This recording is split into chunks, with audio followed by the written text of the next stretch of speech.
teman-teman. Jadi di video kali ini kita akan membahas 10 soal TWK Hot CPNS 2021 sesuai dengan kisi-kisi Permenpan RB.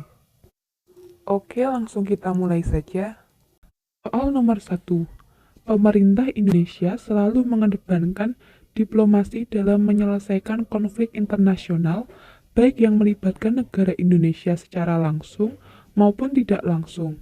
Salah satu contoh bentuk diplomasi yang dilakukan adalah pembebasan WNI yang diculik oleh kelompok separatis Filipina yang terjadi beberapa waktu yang lalu. Hal ini sesuai dengan amanat yang terkandung dalam nilai dasar Pancasila, khususnya sila A. Kemanusiaan yang adil dan beradab, B. Persatuan Indonesia, C. Ketuhanan yang Maha Esa, D. Keadilan sosial bagi seluruh rakyat Indonesia, E. Kerakyatan yang dipimpin oleh hikmat kebijaksanaan dalam permusyawaratan perwakilan. Nah, jawabannya yaitu B. Persatuan Indonesia. Pembebasan WNI yang diculik oleh kelompok separatis Filipina dengan cara diplomasi adalah sejalan dengan nilai yang terkandung dalam sila ketiga Pancasila. Negara wajib melindungi seluruh tumpah darah Indonesia demi persatuan dan kesatuan bangsa dan negara. Soal nomor 2. Kristalisasi dari nilai-nilai luhur yang dimiliki oleh bangsa sendiri yang diyakini kebenarannya dan menimbulkan tekad pada bangsa untuk mewujudkannya. Hal ini sesuai dengan penghayatan dan nilai-nilai Pancasila sebagai A. Jiwa, B. Kepribadian, C. Pandangan hidup, D. Tujuan hidup, E. Pedoman hidup. Nah, jawaban yang benar yaitu B. Kepribadian. Pandangan hidup kristalisasi dari nilai-nilai luhur yang dimiliki oleh bangsa sendiri yang diyakini kebenarannya dan menimbulkan tekad pada bangsa untuk mewujudkannya. Hal ini sesuai dengan penghayatan dan nilai-nilai Pancasila sebagai pandangan hidup. Kita lanjut soal nomor 3. Memelihara ketertiban dunia yang berdasarkan kemerdekaan, perdamaian abadi, dan keadilan sosial merupakan pengamalan sila ke Pancasila. A. Pertama, B. Kedua, C. Ketiga, D. Keempat, E. Kelima. Langsung kita bahas. Jawaban yang benar yaitu C. Ketiga. Sesuai dengan ketetapan MPR nomor 28 MPR 1998 tentang pengamatan Pancasila. Oke, kita lanjut soal nomor 4.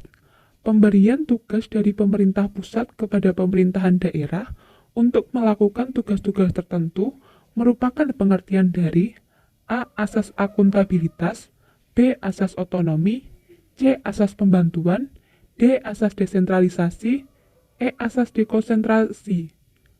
Jadi jawaban yang benar yaitu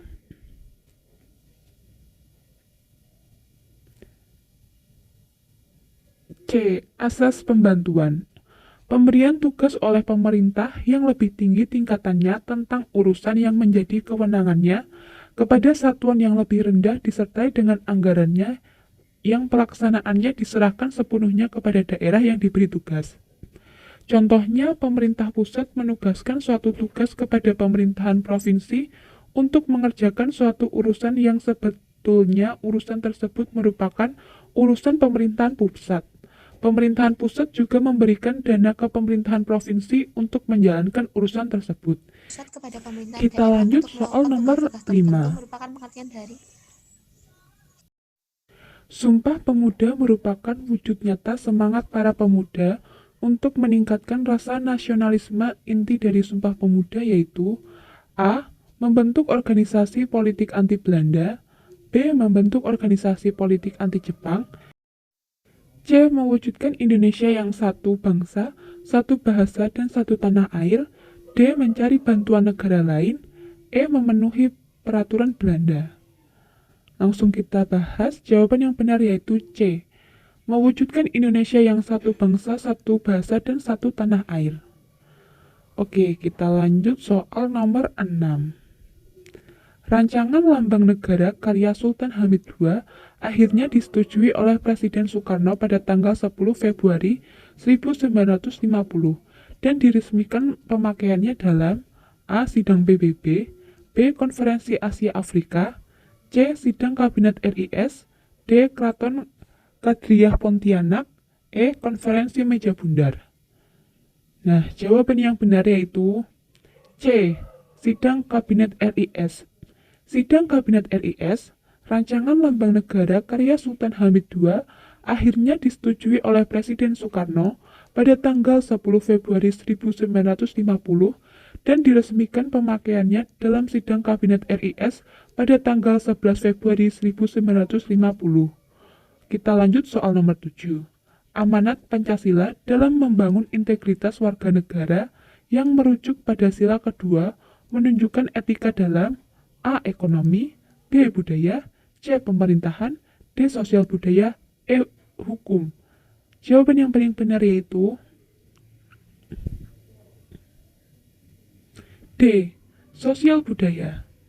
Integritas manusia Indonesia pada sila kedua adalah rasa kemanusiaan yang menampilkan sikap jujur, toleransi, dan saling menghargai dari keberagaman merupakan etika moral dalam aspek sosial budaya. Kita lanjut soal nomor 8. Pelaksanaan tugas pegawai dalam melayani harus dilandaskan pada perilaku transparan, akuntabel, dan bebas korupsi merupakan pengertian dari A. Integritas internal, B. Integritas eksternal, C. Integritas proporsional, D. Integritas konseptual, E. Integritas struktural. Jawaban yang benar yaitu B. Integritas eksternal. Sejauh mana pelaksanaan integritas pegawai dalam melaksanakan tugasnya dalam melayani secara transparan, akuntabel, dan bebas korupsi merupakan pengertian dari integritas eksternal. Kita lanjut soal nomor 9. Paham radikalisme dinilai menjadi ancaman serius bagi keberlangsungan kehidupan berbangsa dan bernegara. Deputi 5 Kepala Staf Kepresidenan, Jaleswari Pramodawardhani mengakui, persoalan radikalisme di Indonesia sudah mulai meningkat sejak 10 tahun terakhir. 10 tahun terakhir ini mengkonfirmasi radikalisme tidak hanya muncul di institusi pemerintah, namun juga di institusi masyarakat, termasuk di bidang pendidikan. Semua membuktikan ancaman radikalisme ini nyata. Gerakan radikalisme kelompok tertentu yang mengatasnamakan agama atau ideologi tertentu adalah bentuk pelanggaran sila A pertama, B kedua, C ketiga, D keempat, E kelima. Jawaban yang benar yaitu A. Sila pertama.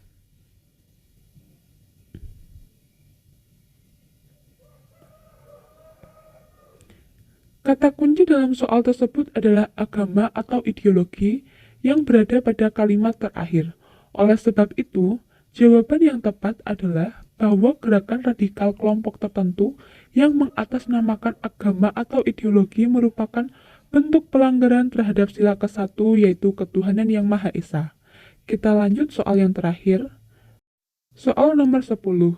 Menurut Undang-Undang Dasar 1945, Pasal 23 ayat 2, rancangan Undang-Undang Anggaran Pendapatan dan Belanja Negara diajukan oleh Presiden kepada Dewan Perwakilan Rakyat dengan memperhatikan pertimbangan A. Mahkamah Agung, B. Kementerian Negara, C. Dewan Perwakilan Daerah, D. Dewan Pertimbangan Presiden atau Wantipres, E. Mahkamah Konstitusi. Jawaban yang benar untuk soal ini yaitu C. Dewan Perwakilan Daerah. Menurut Undang-Undang Dasar 1945, Pasal 23 ayat 2, rancangan Undang-Undang Anggaran Pendapatan dan Belanja Negara diajukan oleh Presiden kepada Dewan Perwakilan Rakyat dengan memperhatikan pertimbangan DPD. Sekian dulu pembahasan soal TWK. Semoga bermanfaat.